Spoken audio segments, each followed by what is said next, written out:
Instead of ROI, I think people need to think about ROE, return on experience. Just because a person came in and didn't buy, that isn't a reason to, they're never going to buy with us. There's way too much involved in an experience now between physical, digital, phygital, going into the social piece of it.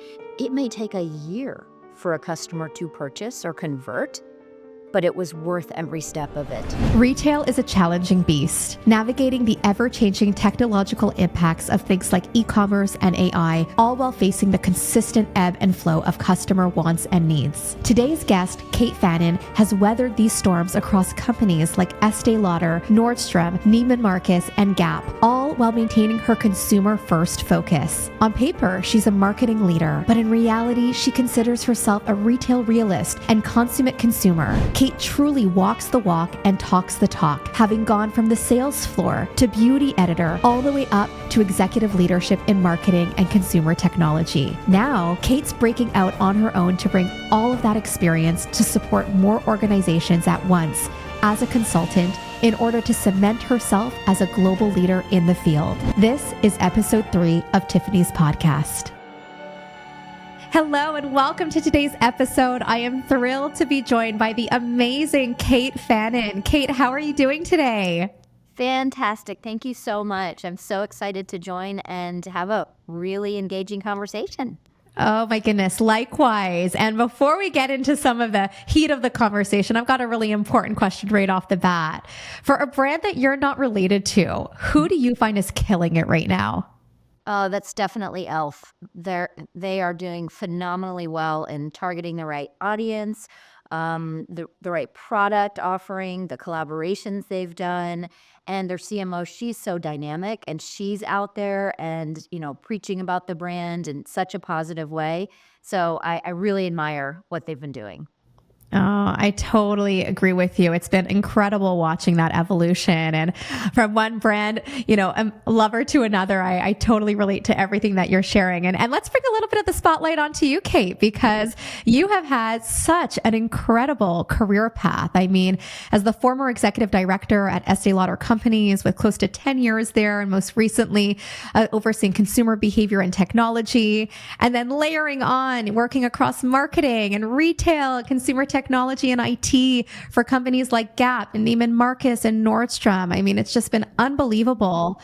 And even from being from the sales floor into beauty editor to marketing leadership and consumer technology roles and executive director, and knowing now that you've transitioned into the consulting world, it's a remarkable path, and just huge congrats on everything that you've achieved there. Thank you so much. Honestly, it's been a blast. And just guiding my own career and making some really unusual but beneficial choices. I've done a lot of moving laterally, even just to take on some opportunities and new things. So I don't have any regrets of the places I've worked and the roles I've had, even the ones that have been really challenging. Oh my gosh. Well, I can't wait to dive into that. And I mean, what would you say, Kate, has been one of your most challenging roles in this time? Well, it was definitely making a total left turn into IT a couple years ago. And I mean, all of my background is marketing, retail, consumer behavior. So making this shift was, wow, a really interesting but welcome challenge, especially as the world is so tech-based now. I considered it a non-negotiable that I need to learn this side of the business. It was starting to sprinkle in through my other jobs and roles. But now I decided, no, I need to understand how this impacts not only marketing, but the customer and the full retail experience. And it was completely worth it, even though there were times where I thought, I don't know what that acronym means. But the teams were outstanding and so helpful. I had such a great tech family. Oh my gosh. I love that for you, because that is a pretty big pivot, right? And having the courage to do that. And we'll dive into that a little bit more, because I feel there's some layers to unpack there. But maybe if we just backtrack for a quick second. I mean, the number of roles that you've had across such a wide array of companies is really remarkable. And I'd say it stands to reason that your career has shown like every corner of the retail space from different angles. And so in your view, Kate, how has that space shaped and evolved during your time in it. And even as you're now leading into your consulting work, I'm sure that's played a big role there as well. Oh, definitely. And I mean, the biggest shift I've had the pleasure of sort of observing through all of this is marketing used to be one way. When I first started my career, it was about ads, whether it was TV, print, billboards, really one way. Promotions were determined by the corporate area. Loyalty programs were determined by the company and what we think is what the customer wants. But now it is completely a two-way conversation. And I mean, customers can input and videos, TikTok, social, ratings and reviews.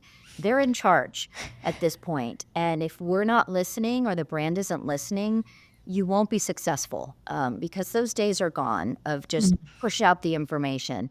It's a conversation. And that's a huge difference in when I started back in, my Gap days, and online had just started to become a relevant shopping channel. And it was sort of, wow, how do we tackle this new channel? I mean, you remember what people said, I'll never put my credit card into a computer. Um, and look at us now. You're using your palm to pay for things. So I'm still waiting for retina scan. I know it's on the horizon.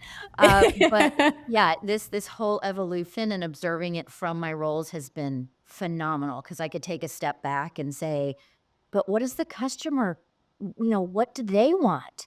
And that's been a huge push behind my career path is I care for the customer first, more than anything, because I'm a customer. So to Oh, me, it's yeah. so important to be able to translate that to corporate and say, "Hey guys, are you listening? Because nobody wants this, or you're communicating in the wrong way, or you're targeting the wrong audience." So that's been my kind of favorite part of all of it. Oh, I love that about you, Kate, and so well said, because even as I think back to my career and the time that I had at L'Oreal, I totally relate to that evolution, right? The days of leading in market research studies and focus groups and, trying to get that wealth of insight from consumer behavior to now just like seeing it through social media and just going out there for 2 seconds and you'll see a pretty good pulse of what that consumer is going to want and crave from a certain brand. And I love that you really emphasize the importance of listening. Yeah, that's something that, again, I push so much with my roles, especially to leadership, is, when is the last time you were in a store? And if the higher you go in leadership, the more it's not real because the store prepares for the vice Hmm. president, for the chief, of something. That store is perfection. Everything's in its place. The people know what they're supposed to say. That's not real. Like, you need to go into Ulta or a Sephora when the samples are a little messy, or the shirts aren't folded in a Gap. That's real. And watching the customer. So that's something I pushed really hard with any employees. And I take pride in the fact that I worked on the sales floor. If you are going to go into any type of marketing consumer behavior and you haven't scooped ice cream or flipped burgers, both of which I did, or put shoes on someone's feet, or went into the dressing room and took all of that is so important. Or a cash register. I mean, I know they're a lot different now, but you need to learn how to customer service and how people are engaging with your brand. Oh, this is such a good point that you're emphasizing, Kate, because as you're going in leadership, it can be so easy to have that disconnect of what you really need on the front lines. So the fact that you emphasize that with your teams and the leadership members that you've worked with over the years, that like keep that pulse, do that true mystery shopping, right? Yes. Don't just have this perfectly staged environment that makes it feel artificial almost. You just have this ability to really connect with your messaging, your branding, and your consumer so much more that way. So that is fantastic that that's been really at the heart of what you do. Maybe as a quick follow up to that, Kate, what do you find has been the most disruptive or challenging aspect to navigate as we've seen this really consumer first shift? I think it is the listening piece of it, and also the sort of evangelizing that through the corporate levels. So you're dealing with everything from, visual merchandising to promotional campaigns. to sampling to loyalty programs. I mean, you still have to put it in the sort of funnel of, are we acquiring customers? Are we trying to engage? Are we trying to get them to come back? How are they converting? I think all of that has been a real push to a lot of corporate layers. And I push really hard for, instead of ROI, I think people need to think about ROE. And I Yes. will credit Jane Lauder for this because it means return on experience. And the brands and leadership and stores need to think about, just because a person came in and didn't buy, that isn't a reason to, "Ugh, well, they're never going to buy with us." There's way too much involved in an experience now, between physical, digital, phygital, uh, going into the social piece of it, and like I said, the two-way communication. So that piece is super, super important to just remember. It may take a year for a customer to purchase or convert, but it was worth every step of it. I mean, whether it was just, "Oh, she said hello to me. I didn't buy today, but guess what? I also posted it and said, I sampled this, guys. You really need to go try it." And I've done that with my friends. And they said, "Really, Kate? We've been hearing about this and we were a little skeptical." And I said, "Well, I tried it and I love it." Boom. I just converted several people, but it's part of the experiential piece of it. Oh, big time. I really appreciate that you reinforce that concept of ROE and return on experience. For you, Kate, how do you actually define that? Like in kind of the day-to-day setting, and how would you say you measure it and get the buy-in from your leadership team? And we're Right. so often used to these very like tangible financial metrics. Have you Yes. faced Yeah. pushback on that? That's a really good question, and I think part of the answer is we don't know yet. Because we're starting to relook at experiential shopping and experiential retail, we have to be a little bit patient, because you're right. Traditional ROI is, conversion rates, profits, traffic, how many Yes. people are coming in versus, taking a bag out with them. So, I kind of liken it back to buying a car. And early in my career, I worked for Ford, actually, and learned so much from being in dealerships, because that's a huge ticket item, right? So the experience is really important. And I joke about, what's it going to take to get you in the car today? Kind of a real thing. I mean, do you have the customer sit down? Do you show them around the store? Do you say, "Let me show you the item that, goes along with this"? So I think it's the experience, which, let's be honest, is there much experience online shopping? Debatable. I mean, really, we go on Amazon for commodity items, right? It's to replenish something you already know. Very few people buy shoes online unless you know the brand and your size, because you need to try them on. And I think that's a piece of it too, is understanding return rates. So you bought something in 3 sizes because you weren't sure. So wow, that impacts the return rate. I need to return 2 of those. So that's, again, part of the experience. Wouldn't you have them rather come in and talk to somebody? Think about makeup and beauty. You want to smell it. You want to feel the texture. You want to see the color and the payoff. And how does the salesperson or beauty advisor actually use it? So this is all the engagement piece of that funnel. Oh, it's such a valid point that you're bringing up also, because it's that play factor, right?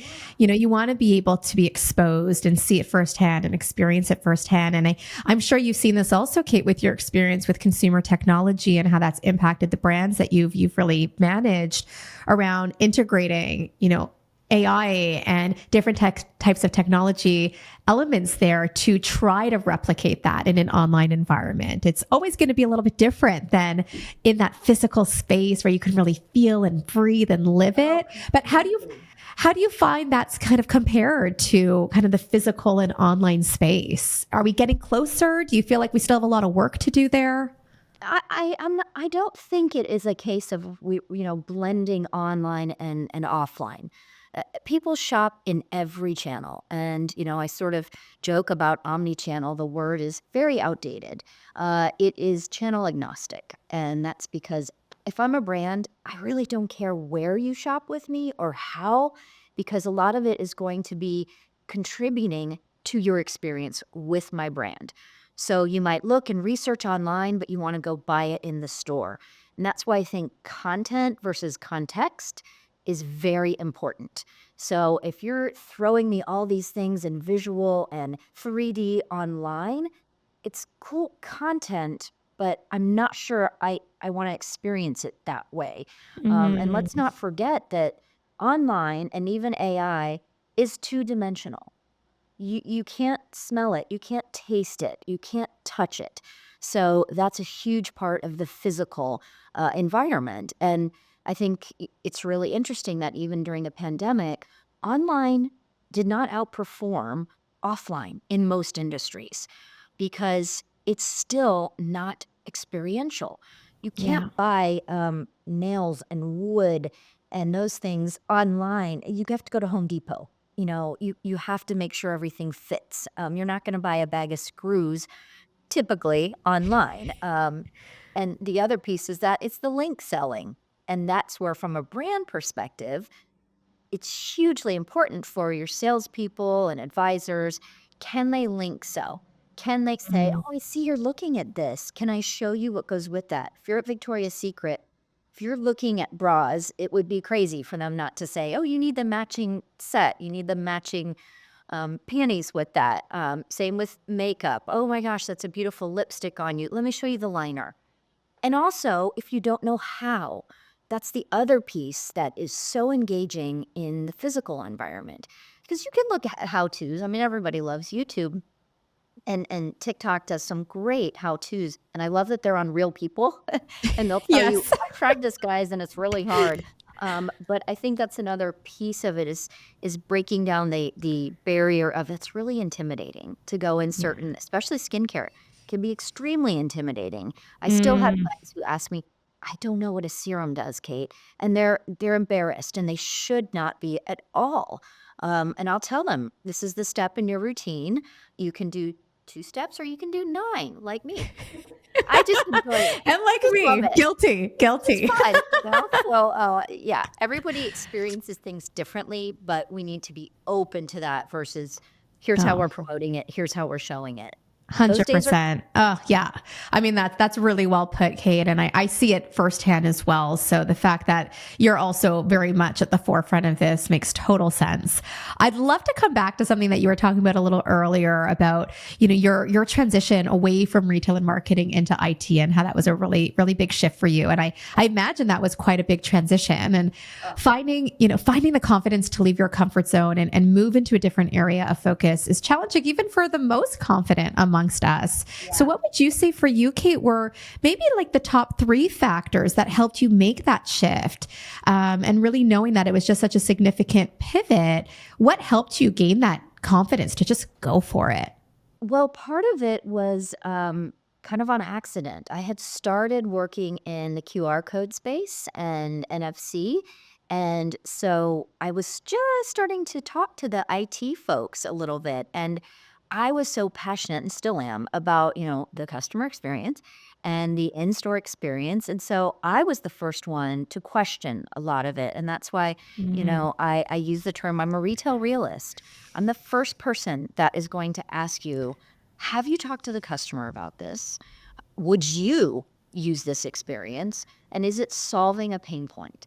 Because if you're just putting something out there that's, oh, it's a shiny penny, i.e., metaverse, um, if you don't think people are going to engage with it, why are you doing it? Why are you spending the money? Is it just for PR purposes? mm, Okay, as long as you know that in advance. But again, the consumer experience comes first. So I started working in QR codes, and we had a great pilot project where we put QR codes on primary packaging. So not just the box, it was on the lipstick tube. And this was pre-pandemic, before people were scanning, et cetera.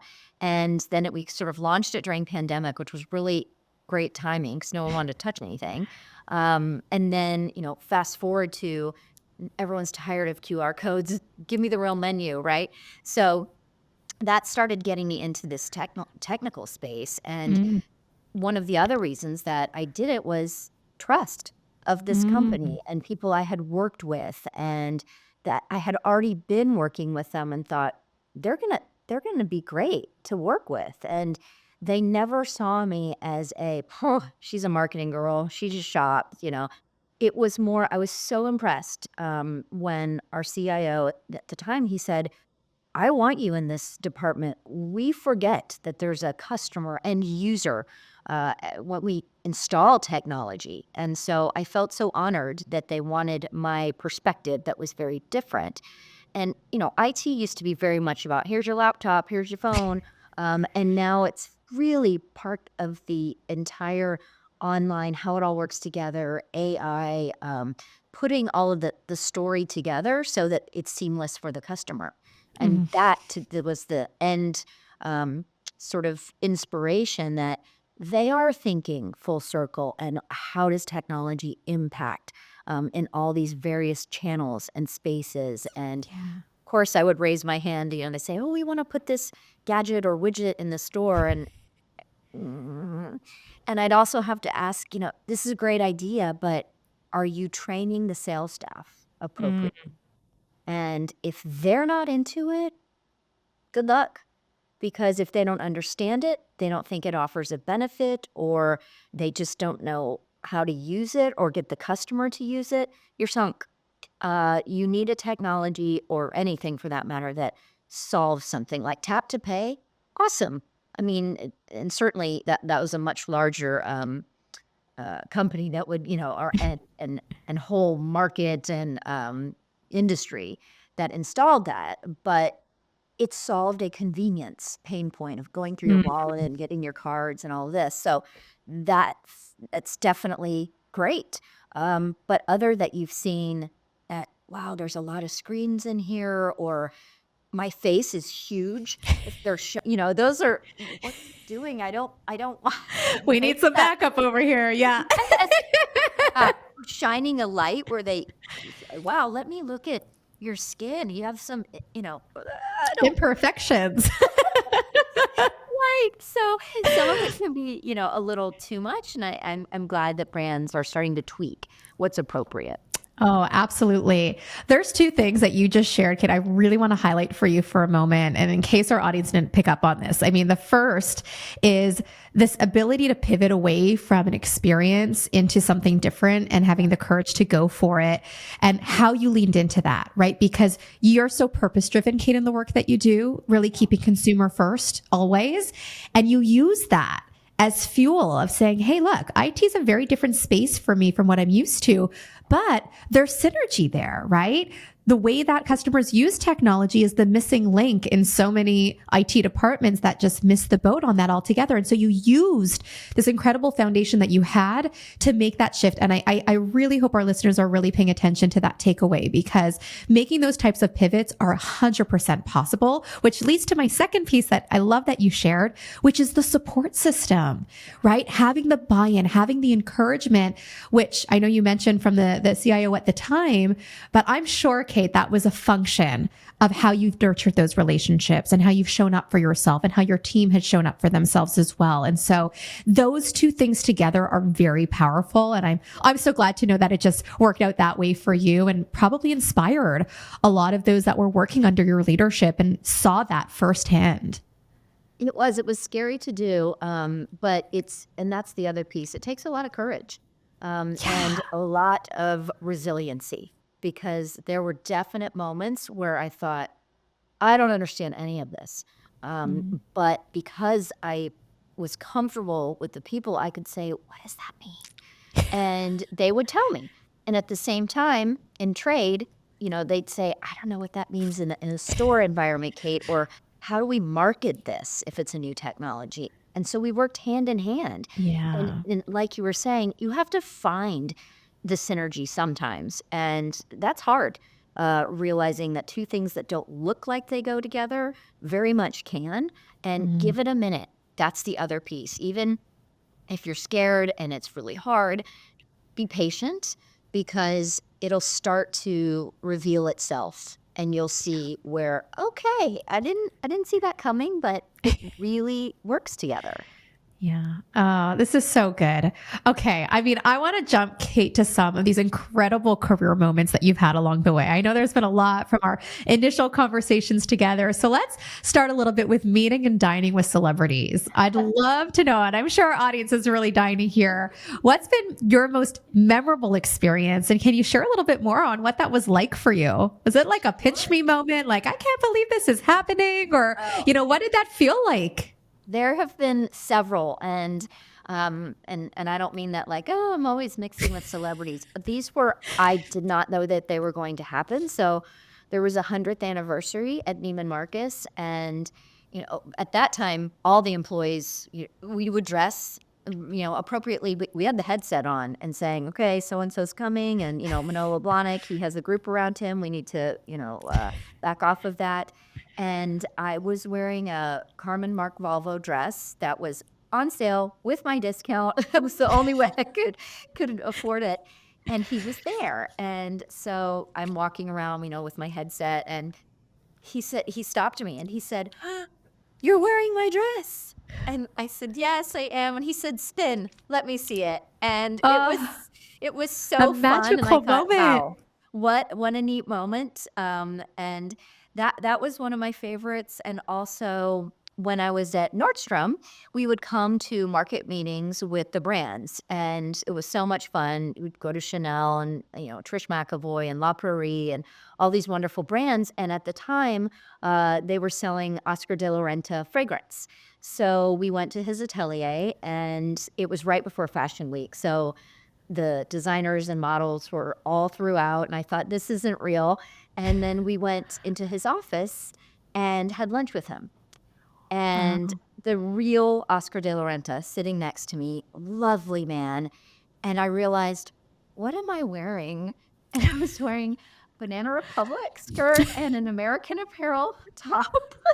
And I think, wow. And doesn't, he didn't care at all. He was just thrilled that we were there around this small table, dining with him. And I was confident enough, and that's another piece of advice, is don't be scared to contribute, no matter who's at the table. And I remember asking a question or giving a suggestion, and my rule has always been, don't say something someone else has already said.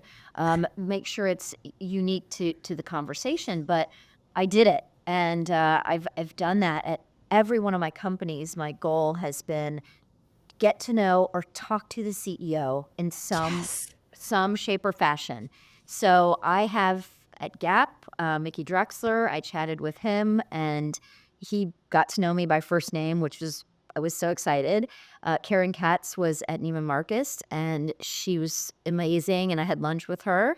And then Nordstrom, I typed an email to Blake Nordstrom, and he's now passed, but lovely man, and he was CEO at the time. And I just penned him a quick email about, I heard you're into cars. My husband restores cars, so just wanted to drop you. He called me and he said, I want to hear about the cars.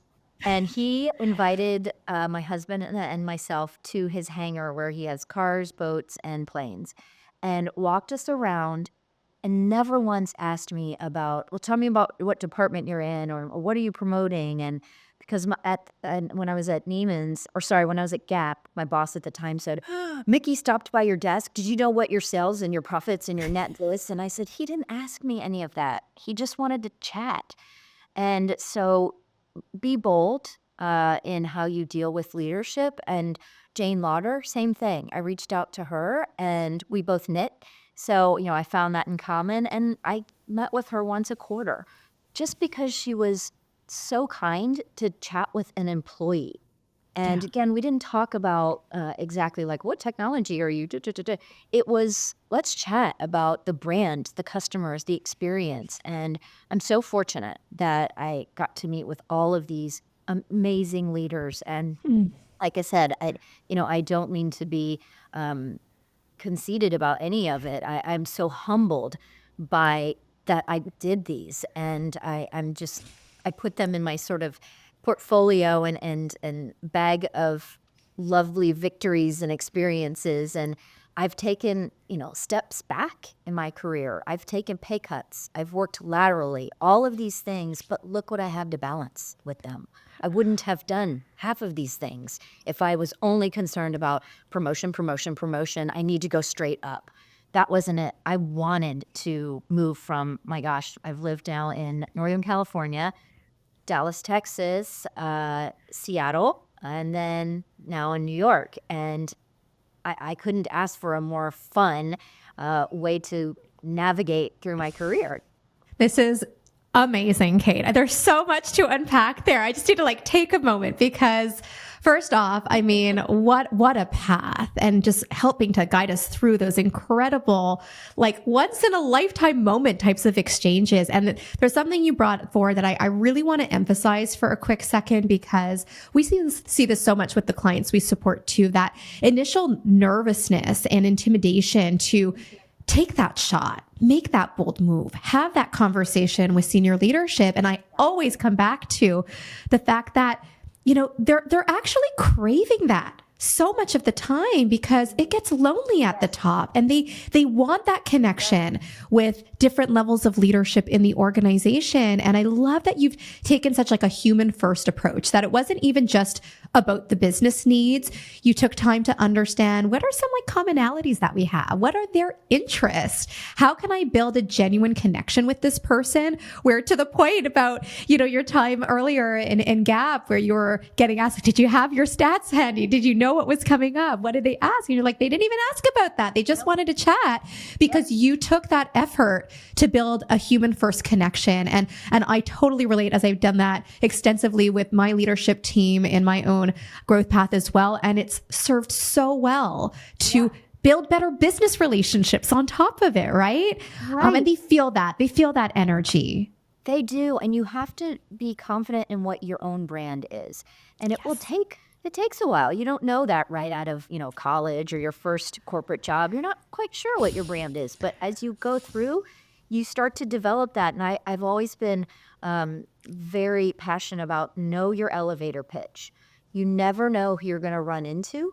And I literally was in an elevator with one of the Nordstrom brothers. And of course, they're very proud of their brand. And I was carrying a bag from Selfridges in London. And he said, "Oh, I see you have a Selfridges bag." And I said, "Yes. And can I tell you why?" I said, "We are so excited. We're launching Charlotte Tilbury, and we're the first retailer, Nordstrom, to do it." So I was in London for the photo shoot, and I wanted to buy some of the competitive products. So I'm so glad I did that. And I think he was even taken aback that I was at the ready. So always know what your brand is, what you represent, what you're proud of, what you're passionate about. I'm never embarrassed by my passions. And when I was growing up, even, friends and family said, "Kate, you can't make a career out of shopping." Well, you proved them wrong. Literally proof right here that you absolutely can. Yes. I used to joke that salespeople raised me at the mall, and they kind of did. And I still shopping today. My friends joke with me like, "Hey, just shop. You don't have to be looking at everything." And I can't help it. That's you just part love of, it. I do. It's who you are. But you know what? That's such an important aha moment as well. Of, I emphasize this a lot around having a career that's like a natural extension of who you are, because you're always going to feel authentic. You're always going to feel like your true self. And as you're thinking about building your personal brand, as you've just emphasized so eloquently, it all ties together. I want to come back real quick to this incredible first ever campaign that you had led for Nordstrom with Charlotte Tilbury. And I'm curious if you could walk us even more through that process and what that was like. Clearly you got on the radar of your leaders, and kind of surprising and delighting how you went about that. But I'd love if you could dive a little bit more into that campaign and what that was like for you. Yeah, it was, and I wasn't the one to initiate it. Of course, our head beauty merchant, she had been working on it for a while. And when most of us hadn't even heard of Charlotte Tilbury and knew who she was. And so we had to learn about her and her products. And then, yes, we had to look at a campaign in a completely different way. I believe the merchants told me they hadn't had that big of a launch since Mac. So it was Wow. huge. And it was a budget that I had never managed that level at Nordstrom. I had back in my Gap days because that was, that's a global brand. So there's a lot more involved in a global brand versus North America focused. And that was another fun piece of it. She's obviously British, and we were bringing her over to the United States and North America for the first time, and to a department store for the first time. So she had to understand that environment too. So it was a huge um, budget change, I will say. I don't want to say it was a huge budget. It was a new approach. And so we had to look at all the elements, because that's when social media was starting to really Mm. gain traction. And how do we promote it in social? And what are the other elements that we want? So we did a huge event in LA at the Grove, and that was her coming out, if you will. And the Kardashians showed up. I remember that was, wow, a big deal, because we're talking about 11, 12 years ago. So they were at their beginning too. And it was fascinating to watch how she engaged with the customer, because we had worked with her behind the scenes too. And her photo shoot in London, which I was so excited to be part of, because at the time I was the head of beauty marketing, but I was also the beauty editor. Right. And Nordstrom had never had a trend editor, so that was a whole other fun, going backstage at Fashion Week. And wow, that was on my bucket list, go to Fashion Week. Never did I think I would be backstage. So, I was taking pictures of Carly Kloss and some of these other models, and meeting the brands in person. So then I ran into Charlotte, of course, backstage, and it was so fun to know her already. And it's a relationship piece too. That's a huge part of career, brand building, all of that. Build good relationships and make Mm. sure that they are authentic. Everybody sees through a fake, or a momentary, or, oh yeah, hi, we've met at this, and I don't really know you, but you have to be authentic and don't flit around too much. Yeah. Get to know people. Go deeper than you do across when it comes to networking. And I'm a big fan of networking, and I still do a lot of it very, very actively. But even that, understand how you met the person. What was the context? That's, again, hugely important. How will we connect? And how will we continue to connect? Mm. This is so important. It's not a transactional type of thing, you know? I mean, you've seen it firsthand from your consumer work, right? In the fashion and beauty space, Kate, and you just take that same approach in your networking and relationship building, which I echo 1,000%. Honestly, I hope our listeners are taking notes that this is not like a one and done thing. It is an always on strategy. Your connections and relationships pay you back in dividends, in opportunities and exposure and just meaningful relationships that you can really build on and have in your corner. And like you said earlier, Kate, like these are some of your fondest memories and moments that you have in your arsenal, even in those moments where you took a lateral move or you took that pay cut, right? Because you saw the bigger picture. It wasn't just about the tangible things. It's a lot around that intangible feeling. Yeah, I love that. And I mean, never once will I say, oh, we beat such and such plan by this much. Not only do I not remember from, 15 years ago, but that's not what was memorable to me, as much as the experiences, the relationships, the people. And maybe there's an ROR, return on relationships, because they pay off. They do. Yeah. Oh, most definitely. I love that we're talking so much too about your experience in the fashion and beauty space, because we have a large segment of our own clients that work in that sector. And we found that having a strong personal brand has played such a key role in reaching higher levels of career growth. And I'm really curious for you, Kate, what do you feel has helped you the most in achieving these incredible ranks and this impeccable growth path that you've led for yourself? It's a good question, because a lot of it relates to your past experiences and what you loved or didn't love about them. And I think it's good to take an inventory once in a while of, wow, I was really excited about this. Okay, then you should move that more into your career. Or for me, numbers are not my thing, and I started in a planning role. Oh, that was not a good fit. But I went into, honestly, and think a little ahead, because when I came out of grad school is when I went to work for Ford, and they asked me, where do you want to go? What city? Wow, times are really good. And I said, I've never been to San Francisco. So that's where I went. And they moved me to the Bay Area. But I knew that's where the Gap was based. So I was thinking a little ahead, and I had a great time with Ford. Don't get me wrong, but that wasn't my passion. But boy, did I learn about the customer experience, relationships, how to stand on your own 2 feet. I mean, I was 26 years old, and they said, "Here's your car and here's a map." Mm. So, I had to figure out navigating all of that. Now, side note, it wasn't bad that my territory was Carmel and Hawaii, so good times, in my Not rough such a day. bad deal. Not a bad deal, but I was thinking ahead, I wanna be at Gap. So, I went into Gap, took this planner role that I knew was not a good fit. Please forgive me, Gap, for taking that. But moved into product training and these other roles. I took a step back. That's when I did, and said, "Yep, Yeah. I'll take a slight salary cut because I need to be in an area that I'm comfortable and I can add value to you as the company." Mm. So that was a huge piece of it, and just continuing to understand how you evolve through all of this. And you're going to change, you will change, but keep your core passion driving you. And Mm. that's hugely important. And it's okay if that changes too, but if it's something like the customer, doesn't matter maybe if I'm selling an automobile or insurance.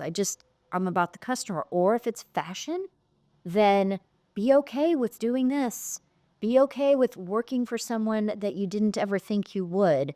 And P.S., the relationship piece of it, you never know who you're going to come across or who you're going to work for next. So be kind, be understanding, even if you don't like the person, listen, learn from them, because they might work for you.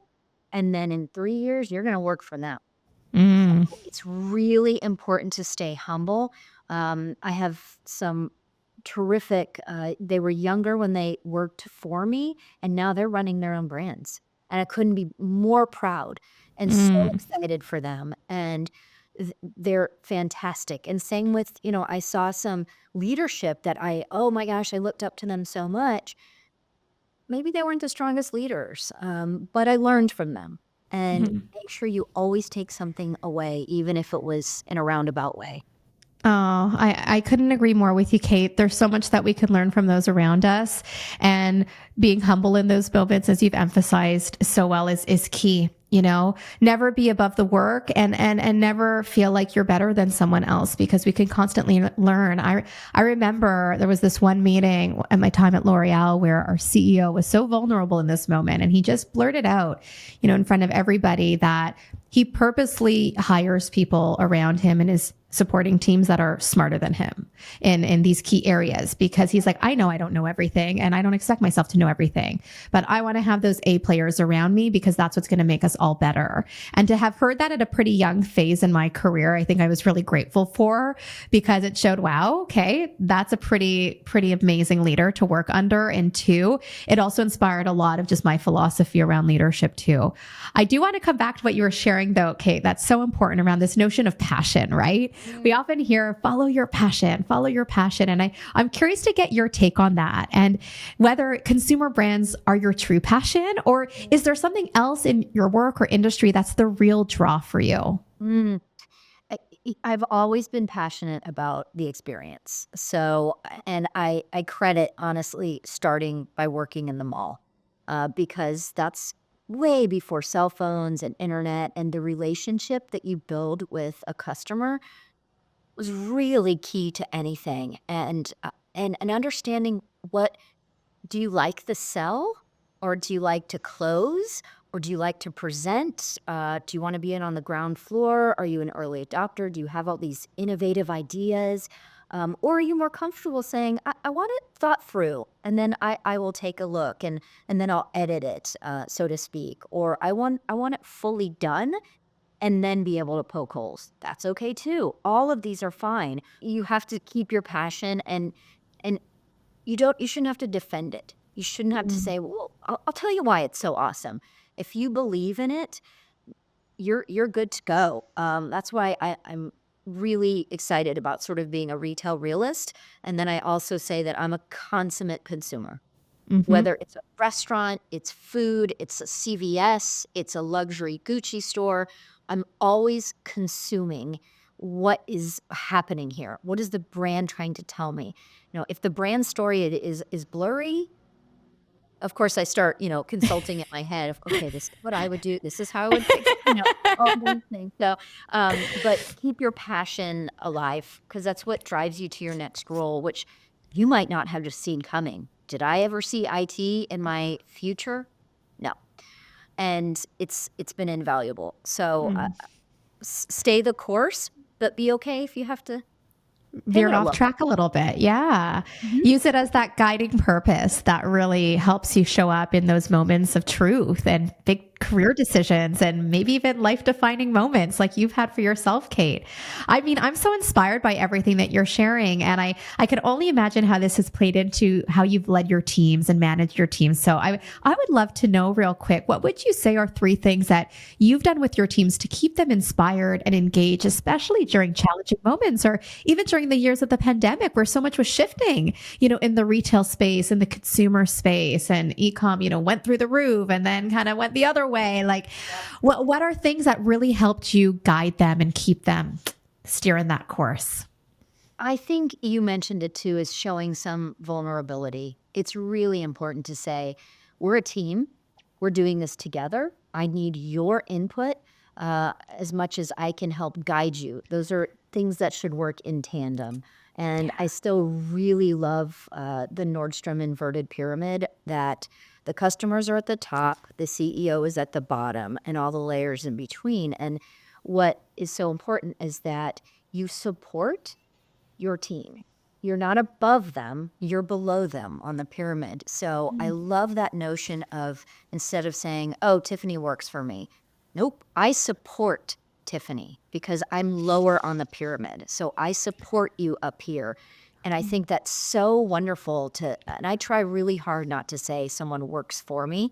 I know I did earlier. I should have said I supported them.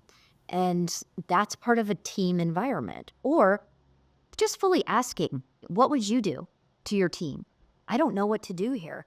Instead of an accusatory, well, what would you do? Mm. It's, what would you do, Tiffany? I'm perplexed on this one. I'm a little stumped. Or what have we done in the past that I'm, not remembering? Or Mm. how would you approach this? And making them feel comfortable.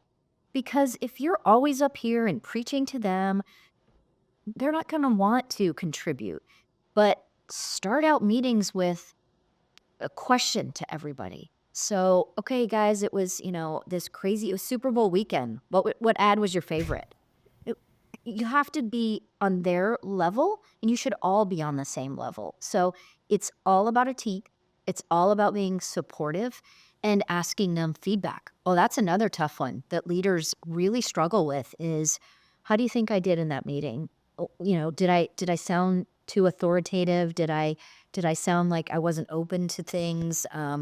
Or you tell me, how did I do in that meeting? Let him tell you. Or I wasn't really. I was just listening. Okay, well, let's change that. What would make you contribute more? How can I Mm. change how I am approaching our relationship? It's all about two-way conversation, 100%. Mm, that is amazing. Amazing, Kate. That feedback loop, it has to go both ways. And it's going to empower your team so much. For anyone who's listening to this, who's managing a team right now or is an aspiring leader, these are like golden nuggets that you've just shared, Kate, of leading with vulnerability, being open, asking the right questions, leading with curiosity rather than defensiveness or coming from a place that can make people feel small, right? You do it in a way that lifts them up and encourages them to contribute. So that is fantastic. I have one last question, Kate. I'd love to maybe round off this incredible episode with, and if you're looking back at your career, I mean, there's been so much that we've navigated through together, and if there's one thing that you could go back and do differently in your career, what would that be? Oh boy, that's a tough one. Because I've definitely taken a lot of chances. Um, I think maybe I would have taken more opportunities to manage and build teams. I've had a few roles that it was just me and I was part of another team, but I love the opportunity to develop younger people and them coming up in their career. So when you have those opportunities, take them. I will say I loved, gosh, my last 4 or 5 years at Lauder, I mentored. And it was the same Oh, person, and it was so fun to watch her go through the steps and get a promotion and move across the country and how I could help because it also reminds me to keep teaching. Keep imparting your knowledge, and the more you can do that in a mentoring way, in a supportive way, then continue to do that, and there's nothing wrong also I had to ask her, "Will you show me through TikTok? Will you give me a 101?" And she was phenomenal at it, and she walked me through it, and she was so relatable and clearly loved it, and, she's very active in it, and she knew her stuff. She knew her stats and, if you don't get their attention in the first point 3 seconds, and I was amazed. So the other piece of mentoring and teaching is it's continues to be humbling. As yeah. we get older and go further in our career and they start to come up, you have to be aware of that. I know that there are younger people that are 15, 20 years younger than me that should be vice presidents of marketing. Brava, they should. They're very in the know, they have the knowledge. You can't be bitter as you go up because Mm, like you said, you become further separated from boots on the ground, number 1, and keep yourself grounded, quite literally, go in the store, but but also interact with the younger folks, interact, yes. find out what their career aspirations are. Where are they shopping or being consumers or whatever your passion is? If you're in banking, how are they doing their banking? What are they doing? Are they going to the ATM? Are they even paying cash anymore? Stay involved. That's the only Mm, way I could move into IT comfortably is uh, I'm okay being vulnerable. I'm mhm, okay starting at square one and having a 25-year-old show me or tell me mhm. what this acronym means because I don't know and be okay to say, Seth, I don't know what this means. Can you tell me? Tell me like I'm 10. And you learn so much, so much. So I wish I had probably um, mentored a little bit more, but you also have to get over your own ego. And Mhm. there is a tipping point in your career where you kind of say, "Oh, I could be helping a lot more than I could be looking down." Oh, So make yes. sure that teaching and mentoring, you always keep that in your mind. Absolutely. You can completely be that teacher, but also the student, and it can be done very much interchangeably. And Kate, you have been so generous with your teachings today and your lessons and this incredible insight that you've been so generous in sharing with us through your impeccable career path. I'm so grateful to have had you join us here today. I'm sure our listeners are probably really keen to get in touch with you or learn more about you or just chat and say that they've appreciated this episode. Where would be the best place for them to find you, Kate? Well, feel free to reach out on LinkedIn. I'm always impressed when people contact me and say, "Oh, I watched you," or "I met you at this," or "I heard you speak." Make sure you give context. That always helps. But I'm so happy to, especially if somebody asks, "I don't know how to approach this," or "I really appreciate that you talked about this." So feel free on LinkedIn. You can find me on my consulting site. It's katefanninconsulting.com, really straightforward. Feel free to reach out, and I'm happy to talk to anyone. And there's no bad questions. There's no silly questions. Trust me, I have done some silly things in my career, and I've made some Haven't we some all? Oh my funny gosh. choices. Yeah, but they all pay off. I promise you, even the hard ones, they pay off. Yeah. Well, you are just so kind-hearted, Kate. I mean, I got it from the first sense that I reached out and we got connected, and I'm really appreciative of everything that you've shared. And for everyone who tuned into today's episode, thank you so much for listening in. Please let us know what were some of the topics that really resonated for you. I'd love to hear it. Feel free to comment below or even hit me up on social media. And if you're ready to really take that next step and up-level your career, feel free to book a call with myself and my team right at tiffanyhuman.com. We'd love to speak with you and see how we can make that happen. And be sure to subscribe for our upcoming episodes. We have some amazing ones coming. And thank you again, Kate. You are so wonderful. Wishing you a great rest of your day. Thank you. Continue to crush it. Continue to make incredible strides. All the best in your consulting work. I know you're going to be bringing this years and years of wisdom in a really meaningful way, and just holding true to everything that you've shared today. So we can't wait to see what's to come for you. And we'll see you and we'll see you all in the next episode. Bye.